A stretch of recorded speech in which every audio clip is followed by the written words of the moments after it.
Prime-time local news, serving the Lakeland and Midwest regions.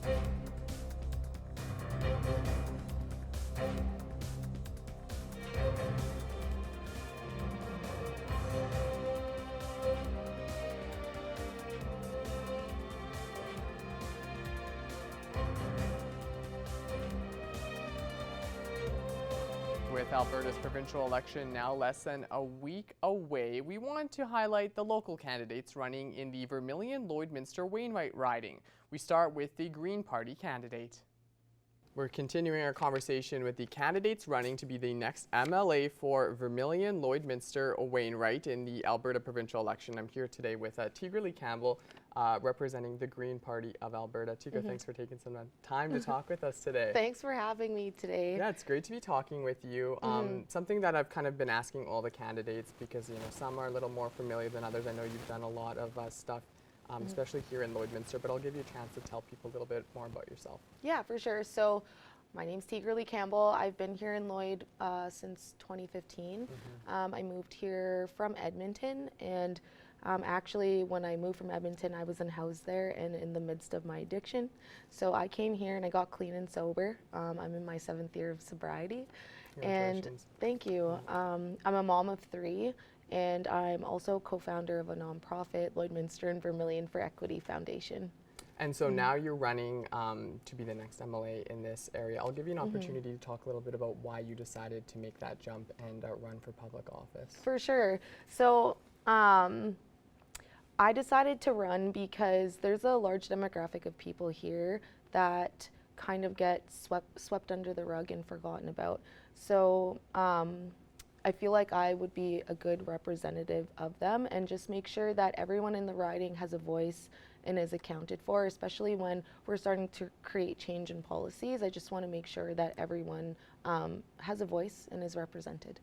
And when you look across Alberta, a lot of ridings only have a UCP candidate and an NDP candidate. Here there's a lot of different options. You're running under the Green Party of Alberta. So I'll give you an opportunity to talk a little bit about why the Green Party. Yeah, for sure. So I chose, technically the Green Party chose me, but a lot of their policies and their values align with my own, especially when it comes to funding social services in our community, addressing the healthcare crisis, addressing food insecurity, and then also the dedication to Indigenous sovereignty and governance. So, and you talked about some issues there. I'll give you an opportunity to talk a little bit about some other things, or you can expand on some of those issues that you think are important and are pushing you to run. And also, if you're elected, like what are some things that you think are very important that you want to kind of focus on? Yeah, absolutely. So these 4 are basically what I hear most when I'm door knocking, that like for poverty and for our crime here especially, I feel like if we funded our social services, especially our mental health services and our addiction services, then we would kind of curb the amount of crime. And if we address poverty, that actually saves us money in the long run. And then healthcare, that's another big one that gets brought up too when I'm door knocking. We've seen it where our emergency rooms don't have doctors, or our maternity wards don't have doctors, and that's absolutely terrifying. We definitely need to fund our healthcare system, implement a recruitment strategy, and encourage people by giving them a UBI, or universal basic income, and encourage them to go to school to become our doctors, our nurses, and our healthcare practitioners. Food insecurity, I already touched on UBI, but I feel like if we gave everyone the basic necessities, then that would really address the amount of food insecure families that we have in our riding. And then for our Indigenous relations, the Green Party, it's dedicated to Indigenous sovereignty. Obviously, they are aware and acknowledge the genocide of Indigenous peoples here in Canada, and they are hoping to use and implement UNDRIP, the United Nations Declaration on Indigenous the rights of Indigenous people, and implement that as a framework. So those are the policies that really align with me. Also, addressing the climate crisis. I feel like that is absolutely important that we address it, but I don't feel like we can have climate justice without economic justice. So let's talk about in this, the UCP and the NDP are the two parties that are most likely going to be forming the next government. So if you end up being elected or another Green MLA across the province, it seems like that they'll have a little bit of power or maybe a little bit of sway to kind of push things. So I'll give you an opportunity to talk a little bit about maybe some of the things that you would try and do if you're an MLA to kind of maybe influence things in either party, or which party would you maybe work with, or I'll let you get to kind of elaborate on that. So I feel like I'm a Green through and through. Yeah, yeah, definitely. I really think that addressing poverty is a huge thing right now. Like I said before, it will save us money. So I think we spend about $9.2 to $9.5 billion on reactionary measures. So that's the draw on our healthcare system, that's the draw on our justice system, and lost opportunities. So we could use that money to fund our social services in other areas that do need funding, because that's one of the questions that gets brought up the most is, where is this money going to come from? Yeah. Also, I feel like if we got our fair share in royalties, bumped us to 35 cents on the dollar for our royalties, and then increased our corporate taxes from 8% to 12%, which is the standard across the board. 12% is the standard. We have the lowest, our corporations here in Alberta pay the lowest amount in taxes. Yeah. So I feel like if we could address those two things, save us money, and then invest in our communities and invest in our social services, I feel like that would enhance the overall well-being of everybody in our riding. All right, T-Girl, thank you so much for taking some time to talk with us today. It was great catching up with you. Thank you so much for having me today. Yeah, thank you. Yeah, thanks. And now moving on to our second candidate profile of the day with the Alberta Party candidate in Vermilion, Lloydminster Wainwright. With an election campaign ongoing here in Alberta, we're speaking with the candidates running to be the next MLA for Vermilion, Lloydminster Wainwright, and today we're here with Daryl Dunn from the Alberta Party. It's great to have you here today. Thank you for having me. I appreciate being here. Yeah, it's going to be fun talking about some issues of this campaign. Starting off, though, I want to give you an opportunity to maybe tell viewers a little bit about yourself. I know you run. This isn't your first time running in a campaign. No. I've been involved in politics basically since 1963 in a whole variety of forms. I've run in a provincial campaign in Saskatchewan before. On a number of occasions. I did run for civic politics here in 2020. And this one was a little bit sudden, but we wanted to have a candidate in this riding, and it ended up being me, so that's why I'm here from that side of the coin. So you're representing the Alberta Party. Talk to me about why the Alberta Party is the party that you chose to represent. The Alberta Party is a centrist party. In other words, it's not driven by ideology. It's driven by pragmatic, good governance, and doesn't really care where the idea comes from. If it's a good idea, whether it's from the left or the right, let's support it and let's put it into effect. If it's not a good idea, regardless of where it comes from, let's not put it into effect. So it's more interested in doing what's good for the province as a whole than it is in ideology. So the party spends time getting involved with various expertise on various issues and getting input that is solid, factual input as opposed to political ideology.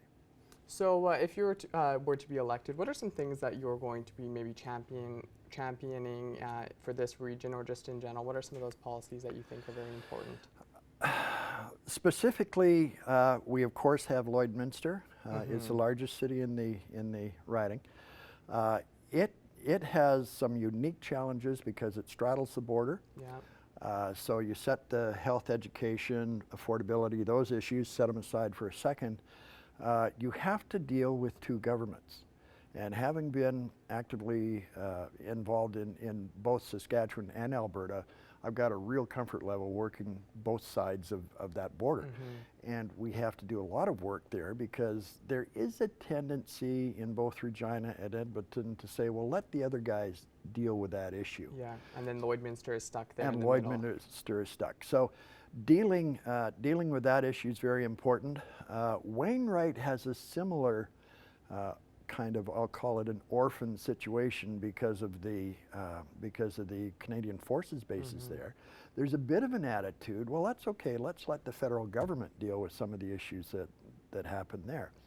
Vermilion kind of being in the center is very much based on agriculture, certainly with some petroleum economic activity, but you've got a slightly different situation there. And one of the big challenges, and of course all that big land in between, is Vermilion River County, and you have a very negative situation with the amount of downloading of expenses that is going on from Edmonton to the rural areas, to the municipalities. And the Municipal Government Act maintains that a municipal government cannot operate in a deficit.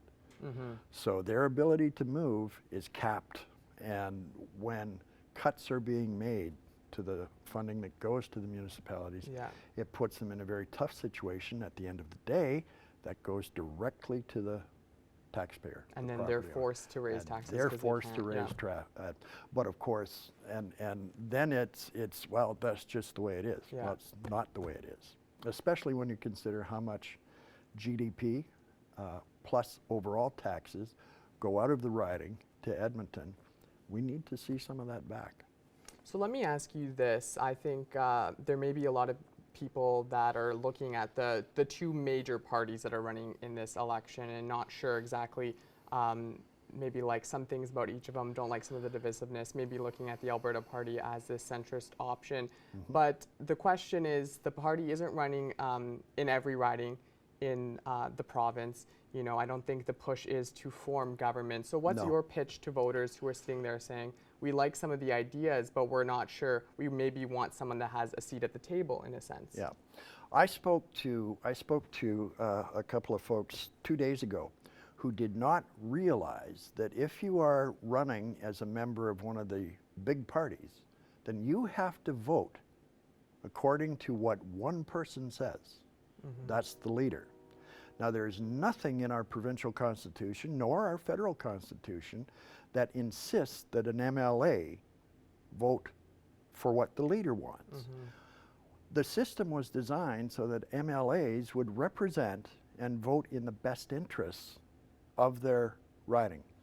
The majority of work that is done on putting legislation together and putting it through the process is done in the back rooms, in the offices, in the committee rooms, so on and so forth. Once that's all done, then it hits the floor for a vote. So the reality is, being an MP for the government or the opposition doesn't necessarily mean a whole lot. It depends how much work you do in those back rooms and in those back offices and so on to get legislation prepared to move forward.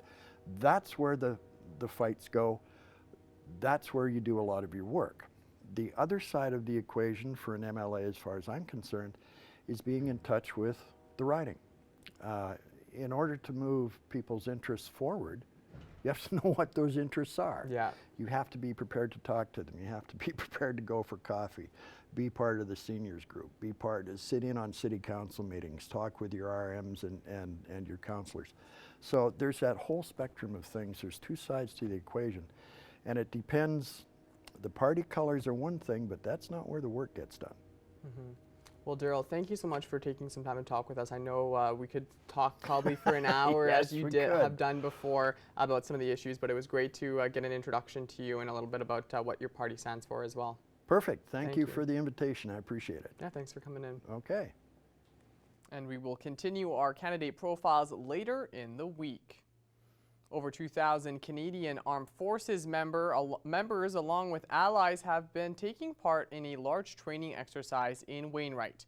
Running from early May, exercise Maple Resolve 23 has just wrapped up. PTLN was given an inside look at how this Made in Wainwright field training is preparing Canadian Army soldiers for threats around the world, specifically Canada's mission in Latvia. And a warning, some of the footage may be graphic.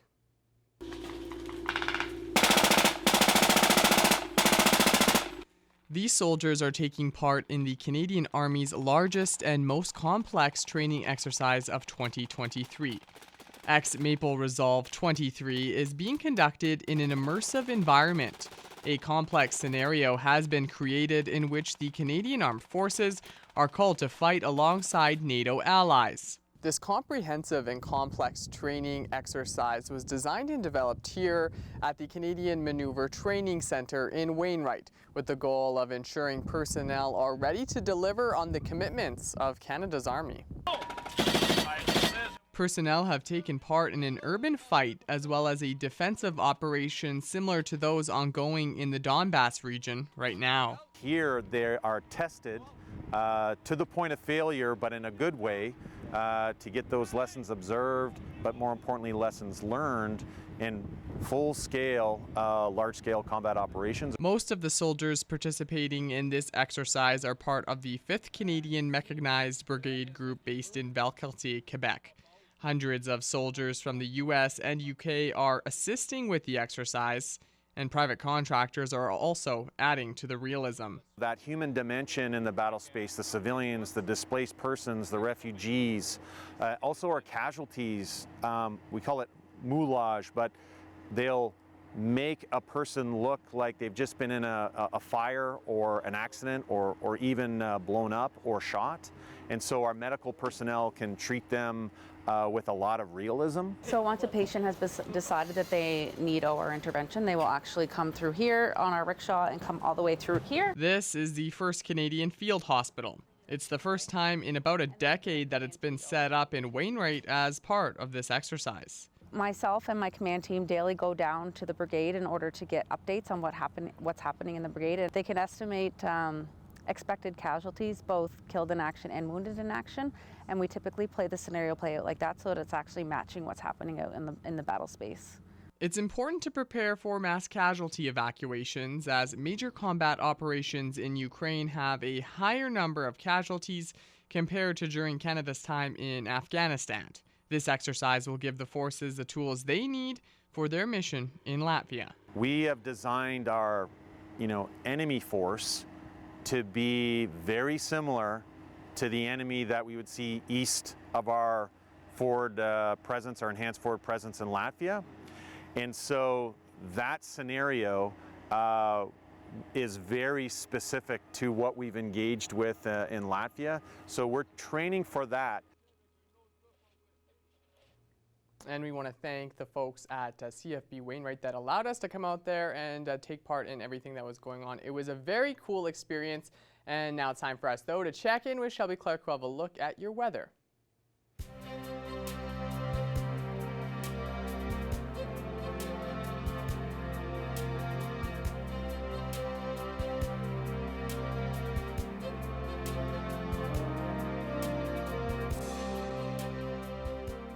Thank you so much, Mr. Jace Mackey. Yes, now taking a first look at your weather forecast here in the border city as we kind of start off this short week. Unfortunately, we didn't catch much rainfall that we were kind of hoping to see over the weekend and, of course, yesterday or today. We were hoping to see that, as we are still having some poor air quality conditions out there. So please make sure everybody is being safe out there at least. But for now, we are just sitting at 19 degrees and we are seeing a mixture of some sun and clouds. So hopefully we will be starting to see these conditions kind of clear up as we go on through the week. Switching over to temperatures across the region for Alberta and Saskatchewan. On the Alberta side, we have cooled down, of course, compared to what we were seeing last week as we were having a couple scorchers. Now starting off this short week here, we are starting off more in those mid-20s, and some are still sitting at those teens. We have 20 there in Marwayne, while we have more warmer conditions down here in Vegreville, Vermilion, Wainwright, and Provost with 24 degrees, and we start to slightly cool down from there. Most spots is kind of matching with us in the border city with 19 in St. Paul and Bonnyville. Then we have 18 18 over in Edmonton, and Lac-La-Biche and Cold Lake looking slightly cooler, just at 14. So definitely seeing a mixture of some different temperatures on our Alberta side. Going over to our Saskatchewan side, they are looking slightly cooler as well. Some areas are kind of matching with us on our Alberta side, but for the most part, they are looking slightly cooler. 11 degrees for Meadow Lake and Green Lake, while we're seeing that single digit up in Isle of Cross, just at 9. We start to slightly warm up from there. We're looking at that 17s and 18s with Pearslin, St. Walburg, and then down in Maidstone. And then Macklin seems to be seeing the warmest condition on this side with 24, and over in North Battleford, they are kind of in the middle, matching with us here in the border city at 19. But for North Battleford, they will be looking at that low of 11, so they won't be cooling down by too much for their evening low. They are expecting a warm evening with those double digits. They are supposed to expect a windy evening tonight and hopefully a couple of late night showers, and I think we're all happy to see that. Hopefully we will be getting lots of rainfall across our surrounding area. Then for their Wednesday, we'll be looking at 19 for their daytime highs, so not as much as a temperature, a nicer temperature than what they saw today, but they will be expecting some showers in the afternoon, so hopefully that will continue for North Battleford throughout the day tomorrow. Now for tonight for Cold Lake, they'll be also expecting those double digits with that low of 10, so they aren't going to be cooling down by too much. Definitely a warm evening tonight, just mostly cloudy conditions. Won't be expecting much precipitation, unfortunately. Then for their day tomorrow, for their Wednesday, daytime high of 22 degrees, so they will be warming up slightly, expecting a beautiful day with a mixture of some sun and cloud, but like I was saying before, hopefully they will be getting some rainfall as well to kind of clear things up. For us here in the border city, we will also be seeing that low of 10 for tonight, and we will just be expecting some cloudier conditions throughout the evening. So sadly, we aren't expecting too high of a chance of some precipitation, but I think we can all just be very hopeful. And then for our Wednesday tomorrow, right in the middle of the week, daytime high of 20 degrees, so we will be looking slightly warmer than what we saw today and expecting a mixture of some sun and cloud, but not as warm and mostly cloudy. So hopefully it might switch up. We never really know. Hopefully that will change up as we go into later on through the week. And now ending off the look at one of your weather photo submissions. Thank you to everyone that submitted throughout the week. You can continue to do so. This one is from Craig Bonnell. Thank you for this absolutely gorgeous shot. I like that you were able to get some nice shots out there with those smoky air quality conditions, so I appreciate this. And that's all I have for now for a first look at your weather forecast. Thank you so much for that, Shelby. Craig, that was a great shot. Not loving the air quality, but very good shot there. After the break, we'll take a look at the latest business headlines.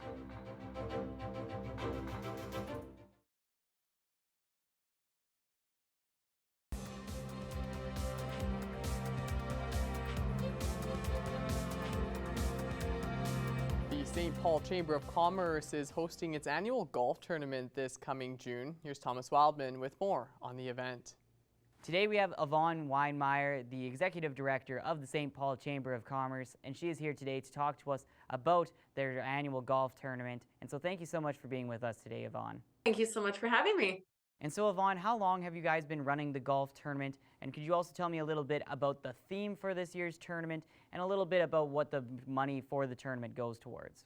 We've actually had the tournament a couple years. Last year it was actually held on rodeo weekend, and in conjunction with the rodeo as well. And it was a little busy for our businesses in town, and tough for people to attend. And it was a great turnout, mind you, but it was it was really difficult for people to try and schedule everything that's happening during rodeo weekend and still participate in the golf tournament. So we decided to change the date, and we decided to focus on farmers this year. So there used to be really busy, lots of things happening for Farmers Day in the community, and I haven't really noticed a whole lot. So I thought this is a good opportunity. We can show our appreciation to the farmers in the community, as well as the businesses, and just an opportunity to get out there and network and have a great day on the golf course. So we changed the date this year. So it's on Farmers Day on June 9th this year. So Yvonne, tell me where the golf tournament is going to be taking place, as well as the style of the tournament this year. So we're hosting it at the St. Paul Golf Course here in town. And the format is just going to be, last year we actually had a little fun with it. So we played a Las Vegas scramble with it. This year I think we're just going to keep it simple. I had a few folks say that it was just an extra element that they didn't really need, and it didn't work in a lot of people's favor apparently. So they just want to go out and golf and network and have a good time without the added components involved. So we're just going to keep it fairly simple. It's going to be just a typical scramble day. Registration will start at 9, and the shotgun start will be at 10 o'clock. So yeah. And so if businesses would like to look into sponsoring the tournament, where can they go to find more information?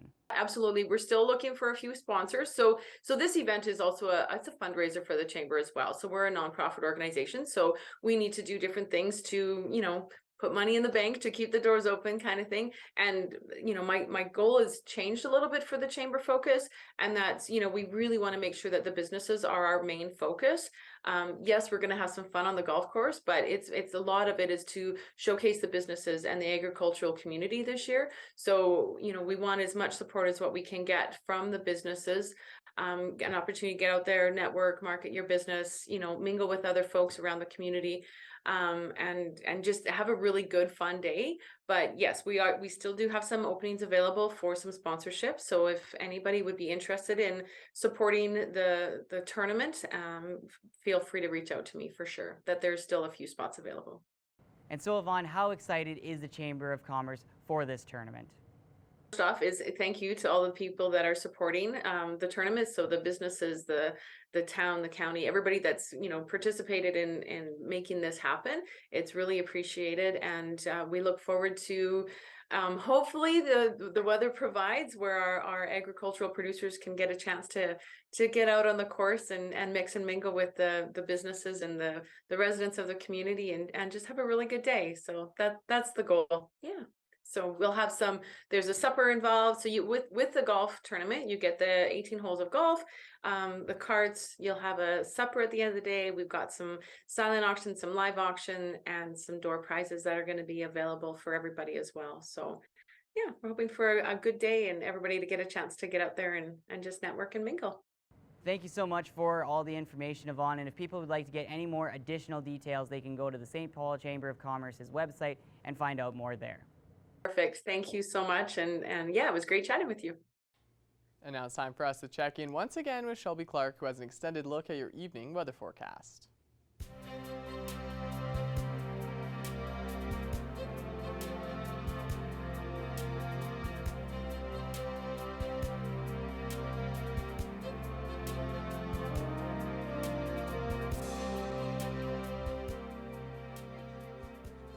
Yes, now taking an extended look at your weather forecast, we'll be starting off with our central zone of the provinces. And like we were kind of seeing before across the region, we are seeing this as well in our central area, now cooling down from what we have been seeing last week with those scorchers. Starting off this short week, we are kind of starting off on a cooler note. 20 and 21 seems to be the warmest on our Alberta side with Edmonton and Red Deer, and then we start to cool down from there.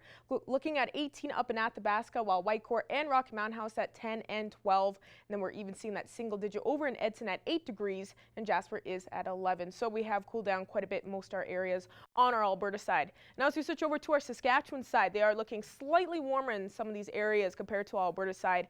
Most spots are just sitting at that 11-degree mark, and then we have North Battleford still at 18. Saskatoon is looking the warmest, just hitting that 20-degree mark. So kind of a switch up in those temperatures as well from, of course, what we were seeing last week. Going over to our northern zone, they actually are matching with us with those temperatures. They have cooled down, but they aren't seeing as much warmer conditions as what we are seeing in our central area. 19 seems to be the warmest with Uranium City and Stony Rapids. We start to slightly cool down from there. 16 in South End, while it's 14 for both Wollaston Lake and down in Flin Flon. And of course, we have those single digits in La Loche and Buffalo Narrows. Now going back over to Alberta's side here, they definitely have cooled down from what they have been seeing, and probably seeing the coolest conditions from what we are looking at in our central, northern, and our southern zone soon. Those single digits with Peace River and Grand Prairie seeing the coolest conditions at that 7-degree mark. Looking at 8 in Fort McMurray, and then we start to slightly warm up. So starting to see those double digits with Slave Lake and High Level at 10 and 12, and then we have Fort Chipewyan just under that 20-degree mark. Now going over to our southern zone, they are looking a lot warmer. They are seeing probably the nicest conditions compared to our central and northern that we have been seeing for our Tuesday and just what we're sitting at right now. Even Medicine Hat just sitting at 26, getting closer to that 30-degree mark. Then we have 22, 23 with Coronation and Lethbridge. Calgary's just at 21. Banff seems to be the only spot just in those teens compared to the rest of these areas. Going over to our Saskatchewan side here, they are even getting closer to that 30-degree mark as well, as as most spots are just seeing those mid-20s. 23 in Swift Current, while it's 24, 25 in most spots on this side. And then we have 28 in Moose Jaws. They're just a couple degrees under that 30-degree mark. And Yorkton is a complete switch up compared to the rest of these areas at 11. So we have cooled down slightly from what we have been seeing last week, but it seems like in our southern zone, they are seeing the warmest conditions yet. But now as you look at some overnight evening lows on this list in our surrounding area, we will be cooling down quite a bit, but we won't be seeing as cool as conditions as we would expect, especially with our daytime highs, you know, just sitting around that 18 to 19 in most of these spots across our region. Most of these areas are still going to be expecting those double digits, so they won't be cooling down by too much for tonight, especially for Provost with that low of 11. Bonnyville and Paradise Hill will be expecting a low of that 10-degree mark, so they will be seeing those double digits and seeing just more cloudier conditions. Then we have Isle Cross and Meadow Lake cooling down to slightly more with that low of 7 and a low of 9. So we are expecting still a warm evening tonight. Unfortunately, these areas aren't seeing a high chance of some precipitation, and I do know that's very much needed right now. So hopefully we will be seeing some rainfall later on through our week. Looking at our hourly forecast for our Wednesday here in the border city, we will be starting off with those double digits already at 11 degrees right off in the morning. Going through our day to mid-afternoon, we will warm up to around 18, 19, and possibly hitting that 20-degree mark. So we are kind of going to match tomorrow from what we saw today. So we are going to be expecting a warm day, but of course not as much as a scorcher as we saw last week. And we won't be cooling down by too much tomorrow evening. So as we go past that into our Thursday, we'll be looking at that 21 and 22 on Friday, and a mixture of some sun and cloud but all these days ahead on our week. So we are expecting some nice days, but hopefully we will be seeing some of those that precipitation later on into next week kind of move up a bit, and we can see some of this start to clear up some of those smoky conditions. As we head into our weekend, we will hopefully be ending off with that precipitation as that continues into next Monday and Tuesday with 22 and 24. And that's all I have for now. I'm Jace Mackey. We'll have our news coming up after the break.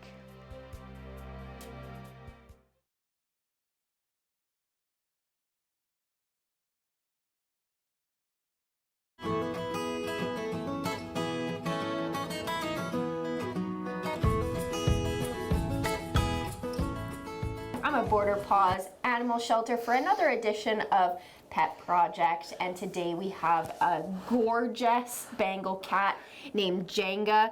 Tell me a little bit about his story. He is a little bit more on the older side, so he is more of an adult cat, but tell me how he came to Border Paws and his personality and everything that makes him him. So yeah, Jenga's very unique. We think he's about 10 years old. He came in as a stray. I know people said he's been kind of walking around town for years now. Very friendly cat. I'm not sure if he had a home and just kind of went out on his own afterwards, but nobody reclaimed him, unfortunately. He's very sweet. He has a meow that sounds like a roar. Yes. It will startle you the first time you hear it, but he looks a little rough, but he's actually the sweetest cat ever. He does have a bad ear, though. We're trying medication right now to see if it heals, but if it doesn't, he might require surgery. So if anybody would like to donate to that, you can go to our Facebook page or our website and donate to our sick and injured. And it would go to helping this handsome man. There's his roar. Yeah, he sounds scary, but he's very sweet. I think he would do good with children, older people. He'd honestly do good with anything. I don't know if he likes dogs. He doesn't seem to mind other cats, but I'm just not sure on the dogs. Yes, and I can attest on the scary roar. It definitely did startle me at first, but he just wants love, and it is a little startling, but he is such a sweetheart. We've seen him for the past several weeks now, even when we were at the old shelter when we first met him, and it scared me, but he is an absolute sweetheart. Yes. Now, we were talking a little bit about you wanting to get him into a foster to adopt situation. Yes. Tell me a little bit about how that works for people who may be interested in him and what kind of the procedure is with that. So yeah, we would love to get him into the foster to adopt. The reason for that is because if his ear, he does have to get surgery. We wouldn't want to adopt him out and then all of a sudden you're stuck with a huge surgery kind of thing. So we'll kind of know in the next couple of weeks. So if the reason for foster to adopt is it's just so much better, right? Because then they're getting used to your environment, and then also If it doesn't work out, you don't feel as bad about giving them back because you didn't sign any paperwork. There is technically no commitment. So yeah, if anybody is interested in foster to adopt, you can go onto our website and fill out a form there, and it will go to our foster coordinator, and then she'll give you a call and we'll get that going. It'd probably only be for about a couple of weeks we would need him, and then we'll know if he needs surgery or not. And speaking of fosters, we actually have quite a bit of dogs in right now that are needing fosters. So if anybody is interested, I mean, you get all the supplies given to you. If you're kind of interested in a dog, it's kind of a good time for a trial. We have a few puppies that definitely need placement. So yeah, if anybody is interested in fostering, just head to our website and fill out an application. We have our sale going on right now too.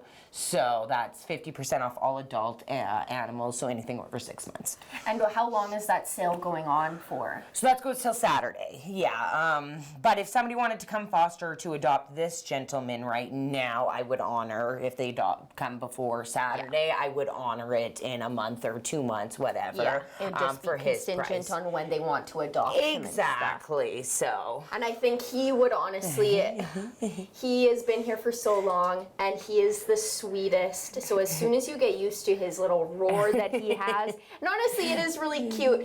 His roar is a little scary, but he is a sweetheart at the end of the day. Sweetheart. And I've never seen his claws come out. Nope. When I reach in to pet him, he just wants the ear scratches. Exactly. No, he's a gentle giant for sure. Actually, one of my friends, she reached out to me when he came in, and she said he was hanging around her house and that her 3-year-old would walk around the backyard carrying him around like a baby. Yeah. So he's good with all ages of children. Now you have a couple events. Yes. Coming up this weekend, you have the Tattoo Expo. Tell me a little bit about that and kind of what people can expect from it. Yeah, so Marked Up is putting on a Tattoo Expo. Really looking forward to it. I mean, I think it's going to be really cool. There's going to be vendors, tons of tattoo artists, food, beer gardens, and then we're actually going to be set up in the lobby, and we're actually going to have some furry friends with us. I'm still not sure if it's puppies or kittens or both, but yeah, we'll kind of be sitting there, and I mean, we're really just there to kind of engage with the community and talk about volunteering and fostering, and of course, if you want to play with some cute animals while you're there, you know, tattoos and animals, why not, right? Better. No, it's going to be a really cool thing. I'm pretty excited for it, you know. I don't think Lloydminster's ever done anything like this, so it's going to be really cool. I know a lot of people from the cities are going to be coming, so yeah, definitely get down and check it out. And you have another event as well. Tell me a little bit about that and what people can expect. Yeah, so a Legacy DIY is doing their market. They do a couple a year, and so it's their outdoor market. It's going to be this Sunday, the 28th, from 1 to 6. There'll be a lot of local vendors that we just closed down the one-way street there, and you know, there'll be a lot of people there selling their home goods, as well as we'll be there with some animals, as well as we're doing a bake sale this year. So we'll have lots of baked goods there for people to come and purchase by donation. That sounds awesome. All the events that are coming up, that's really awesome. You guys are getting more into those events now that you're settled in the new building, which is awesome. Well, thank you so much for joining me. And Jenga, I mean, I think he's the perfect addition to any household. He is so, so sweet. And of course, if you can get past his roar and, you know, if you want a more senior cat, I think he'd be absolutely perfect. And like you said, he loves kids. Absolutely. So if you have children, that's not an issue either. They'll probably become their best friend. So thank you. Thanks so much.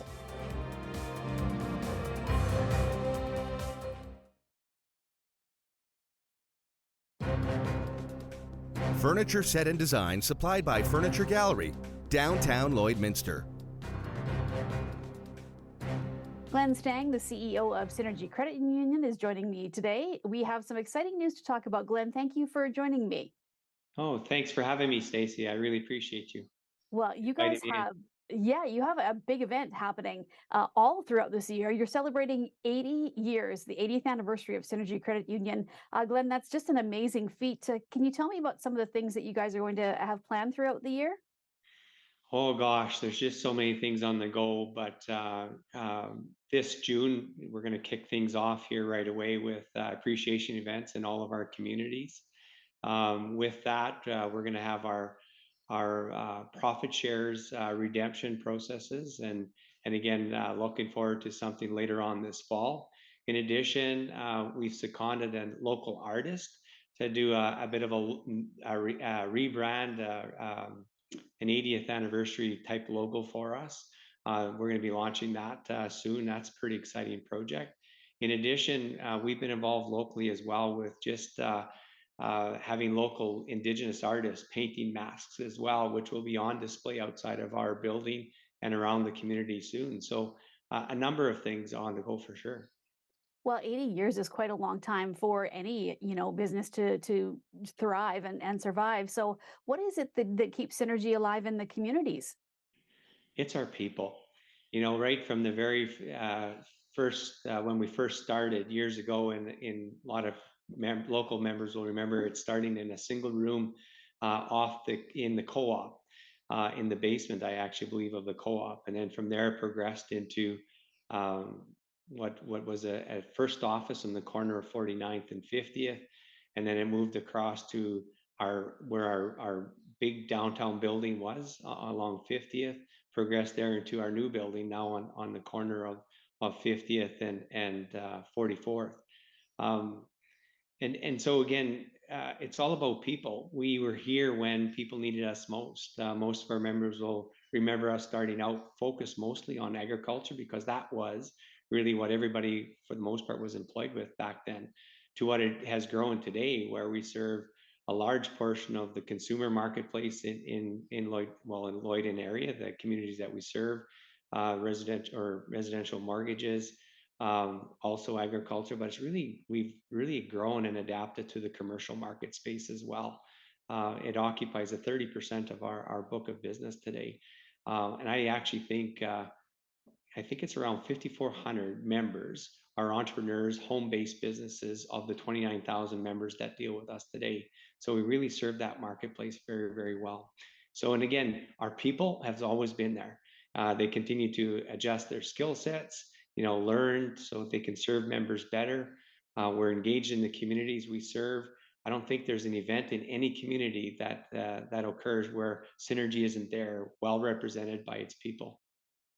Now, can you tell me about the benefits of being a member of Synergy? I know you talked about the connection to the community. We see the Synergy name on a lot of different things around the community. So if you're a member of Synergy, I obviously you feel like you're a part of this bigger entity, but what are some of the benefits to being a member, Glenn?